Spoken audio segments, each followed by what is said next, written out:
Hey, what's up YouTube? Welcome back to another video on the Shotgun 650. So this is a touring review. As usual, it's going to be a very small video covering all the aspects of a motorcycle tourer. So let's cut the chase. So first of all, the cruising speeds.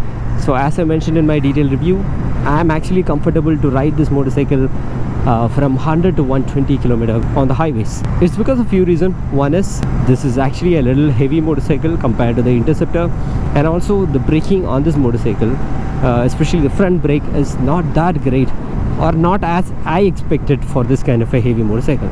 So in that sense, I'll say 100 to 120 is the sweet speed on this motorcycle, and at these speeds there are no refinement issue. But if you would like to cruise on a higher speed like 140, then you will have a little bit of refinement issues. And the highway stability is good, except that you make sure that you are not running through this white lines because the tires are not good. So because of the same reason, the motorcycle has a little bit of confidence issue just because of the tire. Otherwise stability is good. And to talk about the mileage, this will give you a mileage of 25 to 28 km per liter, but this has a bit of a smaller tank compared to the other motorcycles. So I'll say that it has a decent tank range, that's all, nothing to boast of.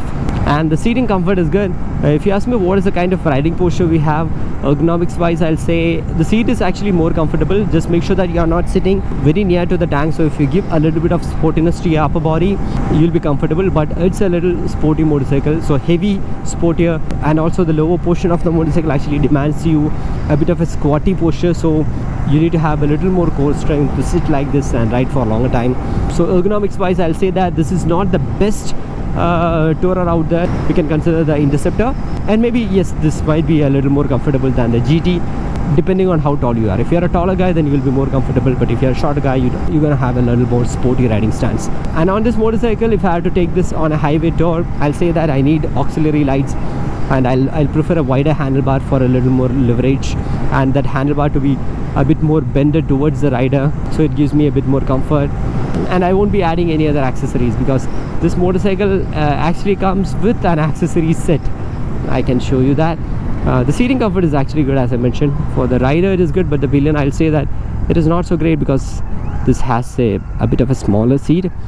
But the advantage over there is that you can remove the rear seat and make it like a top box setup. So yes, there's a pillion seat. It's not so comfortable, but if I remove it, then this is a top rack, so you can have your luggage tied over here, magnetic tank cover, magnetic tank bag over here.